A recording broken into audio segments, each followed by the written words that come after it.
சந்தியாரகம் serial எபிசோடுக்கான review பார்க்கலாம். என்னோட review பிடிச்சிருந்தா லைக் பண்ணுங்கள். கதிர்கிட்ட மாயா எப்படியாவது ஜானகி அம்மாவை வெளியில் எடுத்தாகணும் அப்படிங்கிற மாதிரி சொன்னனே. கதிர் எனக்காக தான் அவங்க தண்டனையை ஏற்றுக்கிட்டு போயிருக்காங்க, நானும் தானாவும் நல்லா இருக்கும்னு, அதனால் சீக்கிரம் எடுத்துரு மாயா அப்படின்னு சொன்னேன்னு உண்மையிலே இதை செஞ்சது அவங்க தான் அப்படின்னு மாயா மனசில் யோசிக்கிறாங்க. அதுக்கப்புறம் நீ தனாவோட இனிமே பேசி பழக பாரு அப்படின்னோன்னே, அது இப்போதைக்கு வேணாம் மாயா, அவள் மனசில் என்ன இருக்குன்னு தெரியல அப்படின்னோன்னே, நீ ஏன் பேசு அப்போ தான் புரியும் அப்படின்னு சொல்லிட்டு இருக்கும்போது தனா அந்த இடத்துக்கு வராங்க.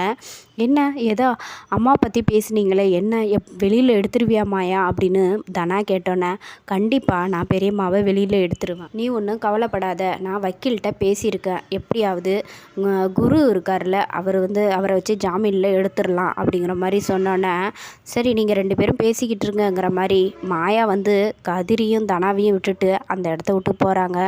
கதிர் தனாவை பார்க்குறாங்க. தனா பேச ஆரம்பிக்கிறாங்க கதிர்கிட்ட. இப்போ எதுவும் உங்ககிட்ட சொல்ல முடியாது, எதாக இருந்தாலும் என்னோடய அப்பா என்ன முடிவு எடுக்கிறாரோ அதுதான், முதல்ல எங்கள் அம்மா வெளியில் வரணும் அப்படின்னு மனசுலே சொல்லிட்டு போகிறாங்க. கதிரும் மனசில் சரி தனா, நீ எப்போ நீ என்னை ஏற்றுக்கிட்டு உன் காதலை சொல்கிறியோ அப்போ சொல்லு, அது வரைக்கும் நான் காத்திருப்பேங்கிற மாதிரி கதிர் மனசுலே சொல்கிறாங்க. அப்புறம் தனா அந்த இடத்த விட்டு போயிடுறாங்க. அதுக்கப்புறம் ஜானகியை காட்டுறாங்க. அங்கே ஜானகிக்கு சாப்பாடு எடுத்துகிட்டு வராரு சிவராமன்.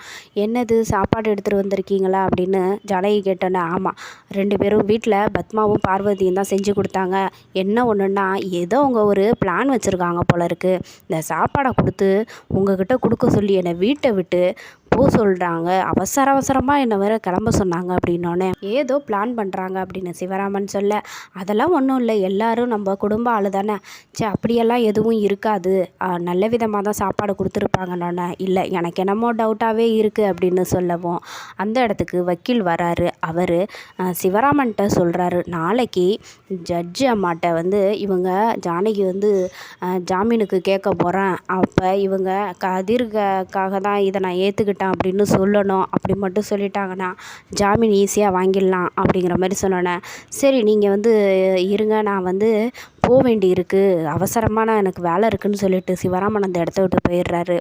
வக்கீல்கிட்ட ஜானகியும் எனக்கு எதுவும் ஜாமீன் வேண்டாம் அப்படிங்கிற மாதிரி சொல்லிகிட்ருக்காங்க. அந்த இடத்துல ஒரு ஏட்டு அதிகாரி உட்காந்துருக்காரு. அவர் இது எல்லாத்தையும் நோட் பண்ணிக்கிட்டே இருக்கார். அவர் புவனேஸ்வரி ஐயாலாம் இருப்பார். ஜானகியோ இந்த கொலையை பண்ணது நான் தான் அப்படின்னு நாளைக்கு ஜட்ஜி அம்மாட்ட சொல்ல போகிறேன், என் குடும்பம் சந்தோஷமாக இருக்கணும், என் பொண்ணும் மருமகனும் சந்தோஷமாக வாழணும், இது ஒன்று தான் வழி, என்னால் யாரும் எந்த ஒரு தண்டனையும் ஏற்றுக்க வேண்டாம் அப்படிங்கிற மாதிரி சொன்னோன்னே, அதுக்கப்புறம் என்ன இப்படி பேசிட்டீங்களே, நாளைக்கு நீங்கள் மட்டும் ஜட்ஜி அம்மா முன்னாடி அந்த மாதிரி சொல்லிட்டீங்கன்னு வச்சிங்களா, உங்களுக்கு ஜாமீன் ரத்தாயிடும், அதுக்கப்புறம் 8 வருஷம் சிறை தண்டனையும் கிடைக்கும்னோன்னே, பரவாயில்ல, நான் எதாக இருந்தாலும் ஏற்றுக்க தயாராக தான் இருக்கேன், என் குடும்பத்துக்காக நான் என்ன வேணால் செய்வேன் அப்படிங்கிற மாதிரி சொல்லிடுறாங்க. வக்கீல் மாயாவுக்கு ஃபோன் பண்ணுறாரு. ஜானகி அம்மா நாளைக்கு நீதிபதி முன்னாடி நான் தான் குற்றத்தை செஞ்சேன்னு ஒத்துக்க போகிறாங்களாமா, அப்படி மட்டும் சொல்லிட்டாங்கன்னு வச்சுக்கேன், அவங்களுக்கு ஜாமீனே கிடைக்காது அப்படிங்கிற மாதிரி சொன்னோன்னே, அவங்க சும்மா குடும்பத்துக்காக சொல்கிறாங்க, தன வாழ்க்கை கெட்டு போயிடக்கூடாதுங்கிறது இதில் என்ன சொல்கிறாங்க, அதெல்லாம் நான் பார்த்துக்கிறேன், நீங்கள் வேலையை பாருங்கள், ஜாமீனுக்கு எடுக்க வேண்டிய வேலையை மட்டும் பாருங்கள், நான் அவங்கள சரி பண்ணுறேங்கிற மாதிரி சொன்னேன். சரி மாயா, நான் பார்த்துக்கிறேன் அப்படின்னு சொல்லிட்டு ஃபோனை வச்சது பிறகு மாயா ஜானகியை பார்க்க வராங்க. என்னம்மா என்ன பேசியிருக்கீங்க, ஏன் இந்த மாதிரியெல்லாம் பண்ணுறீங்க, நீங்கள் செஞ்சது கொலையெல்லாம் இல்லைன்னொன்னே, எப்படியா இருந்தாலும் ஒரு உயிரை எடுத்தது தப்பு தானே, நான் அடித்து தானே அந்த பையன் இறந்துருக்கான், அதனால் நான் தான் தண்டனையை ஏற்றுக்கணும் அப்படின்னு ஜானகி சொன்னோன்னே, அது கொலையெல்லாம் கிடையாது, நீங்கள் என்ன காப்பாற்ற போய் எனக்காக இப்படி ஒரு பழியை ஏற்றுக்கிற மாரி இப்படி ஒரு சூழ்நிலை வந்துருச்சு அப்படின்னோடனே, நீ என் பொண்ணு, உன்னை காப்பாற்றுறது என்னோடய கடமையாச்சு அப்படின்னு ஜானகி சொல்ல, மாயா இதிலிருந்து ஏதோ ஒன்று இருக்குது, கதிரோட பர்ஸ் அங்கே எப்படி வந்ததுன்னு தெரியல, நீங்கள் அவசரப்படாதீங்க, நாளைக்கு ஜட்ஜு முன்னாடி எதையும் நீ இங்கே சொல்ல வேணாம், ஜாமீனில் வெளியில் வந்துருங்கிற மாதிரி சொன்னோன்னே, இல்லை மாயா, செஞ்ச தப்புக்கு தண்டனையை அனுபவிச்சு தான் ஆகணும் அப்படிங்கிற மாதிரி சொல்கிறாங்க ஜானகி. மாயா சரி பார்த்துக்கங்க, நான் ஏதாச்சும் ஒரு முடிவு எடுக்கிறேன்ட்டு போகிறாங்க.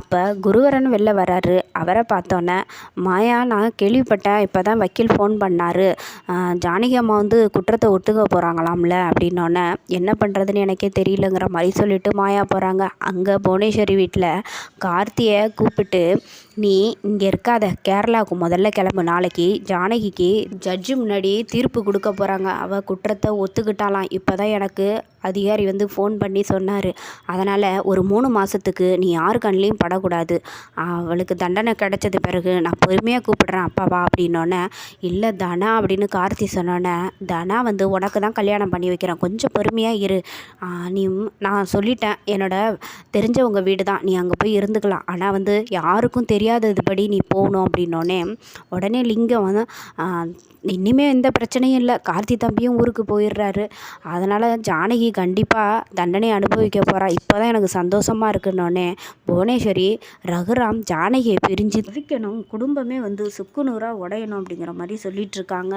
அதுக்கப்புறம் கார்த்தி வந்து கிளம்பி போயிடுறாரு, ஜாக்கிரதையாக போ அப்படிங்கிற மாதிரி சொல்லி அனுப்பிடுறாங்க. போகும்போது 2 பொண்ணுங்க எதுக்க வராங்க, அவங்கள பார்த்துட்டு கார்த்தி பின்னாடியே வந்து, அழகான பொண்ணுங்க இந்த ஊர்லையா அப்படின்ட்டு பின்னாடியே கோயிலுக்கு போகிறாங்க. அவங்க அங்கேயும் போயிடுறாங்க. மாயா கரெக்டாக ஆட்டோவில் வரும்போது ஆட்டோ வந்து ரிப்பேர் ஆகிடுது அந்த கோயில் வாசலில்.